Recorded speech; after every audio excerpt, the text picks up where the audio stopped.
So welcome back to Creekside. We're under the house and we're trying to salvage the floor. Lately we've had just this strong smell of must or just dampness in the house.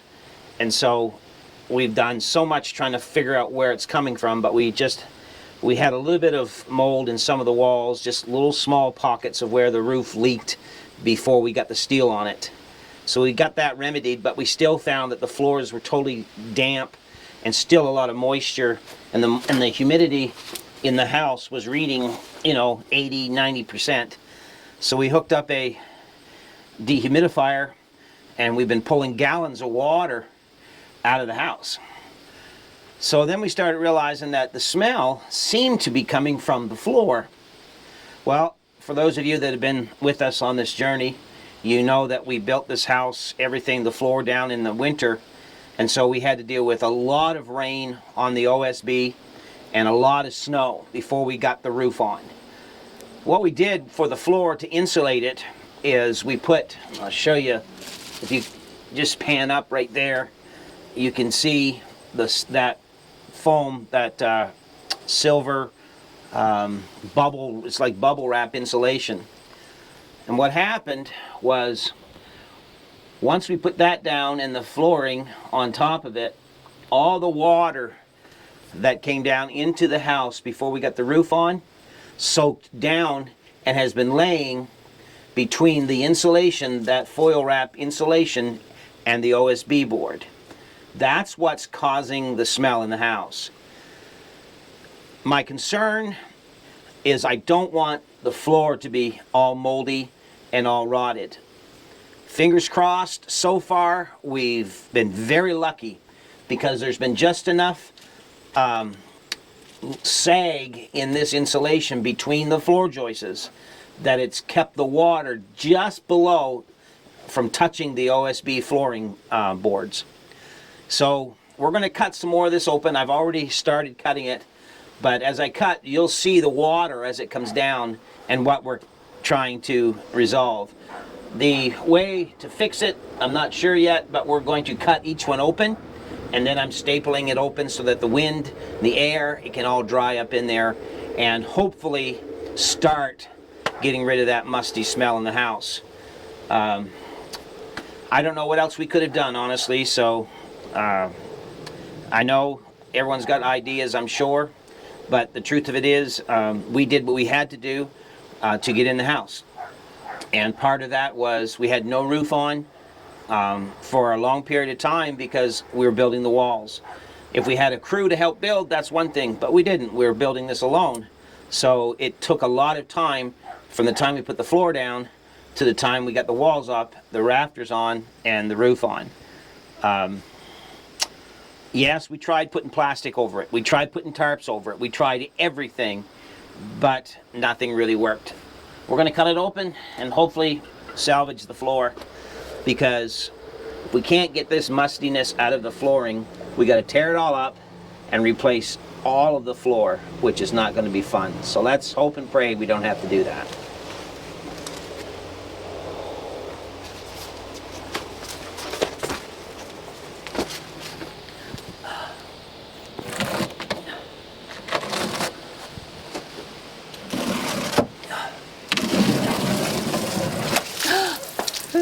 There you see it. Oh.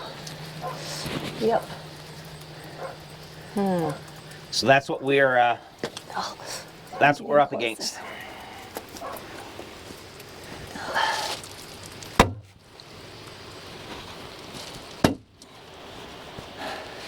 You can see where the mold is on some of that, but you can also look up and see the floor. It's clear.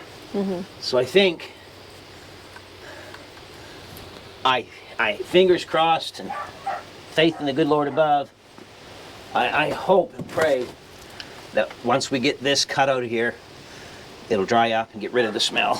It's not going to happen overnight, but hopefully we can.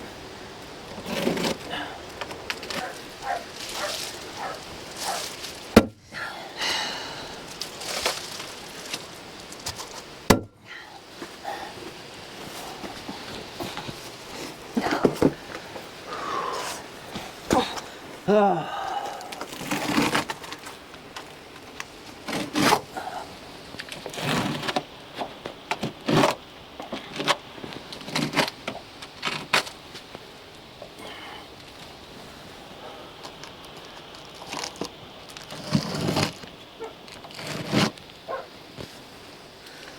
right, let's do another one.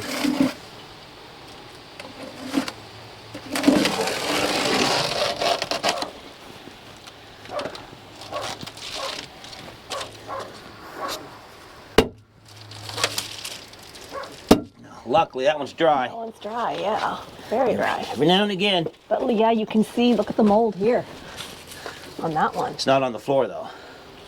Well, it's here underneath. It's just on But the it's underneath. not on the floor. Right there, what do you call that?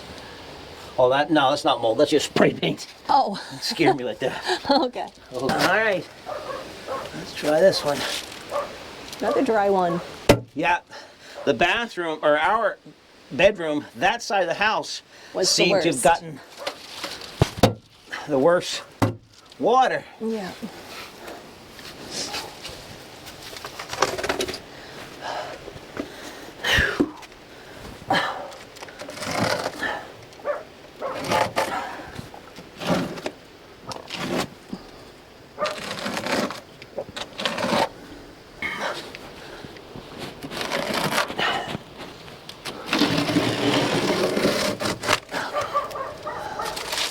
Yeah, that was all dry too. The dogs are barking because they hear us underneath here.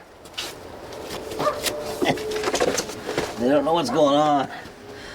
Oh. Well, let's do another one.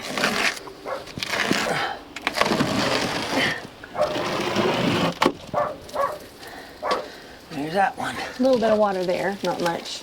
A little Well, bit. enough Huh? to make it stink. Yeah. Oh well. The crazy thing is, this is just the first section. I know. I've got 2 more to do just like Yeah. this. Yep. And this is the easiest one as far as you got more headspace. Yeah. The further back we go, you're going to be doing the belly crawl. The good news is this, folks. I know someone's going to, say what could be good about it. Well, obviously we'll get the smell out of the house, but besides that, there was just enough drooping in that stuff to keep that water from hitting on that OSB board. And Yeah. that's what I'm focusing on, rather than the job of cutting it all and then having to re-insulate it. Yeah. I'm focused on the fact that it could have rotted the entire floor. That's right. So far, we haven't seen any rot on the boards themselves. So,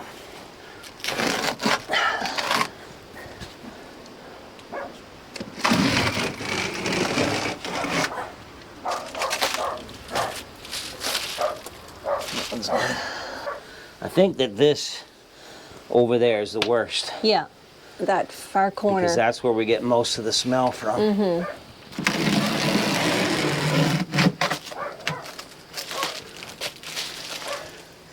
That one's good and dry. That's the first section. I'm not going to make you all watch all of it, but I'm going to cut a bunch more open, and I'll update you once I get them all cut. I'll come back and let you know kind of where we're at with everything. I know some are saying, well, what could have you changed, done differently? Besides build in the summertime? Right. Nothing. Because we started building in November, Yep. and we could not get rid of the rain. It rained every week. And so it was either postpone the build. Couldn't do that because we were in a tent. We needed to get out of the tent. So it is what it is. So hopefully this will solve our issues. So I'm out from underneath the house. I had to cut out every section there was under there. As you can tell, I'm filthy dirty. I had to cut between every floor joist. There was like 160 or 170 sections that I had to cut out. And every time I'd cut through it's just a real thin, all 1/4 inch membrane. It's like bubble wrap insulation. And every time I cut through one, water just gushed out. So that's been laying in there since we, built the house, put the floor down, and put the roof on. The good news is there was only 5 sections, 5 little spots, not real big, just small spots that had mold on it. So that's very good news, because I can spray that with mold killer, clean it all off, spray it again, and let it dry, and that should kill that mold in there.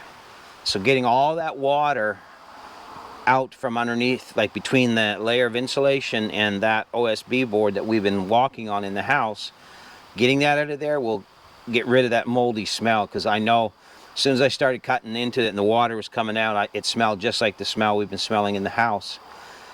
So it's good we caught it. It's good that we got it done now. We've still got some good drying weather, so we're going to leave that open probably for a month and let it dry really good. I will get up underneath there tomorrow and clean up those small areas of mold, and then we'll run the dehumidifier inside the house to pull any residual water out of the floor.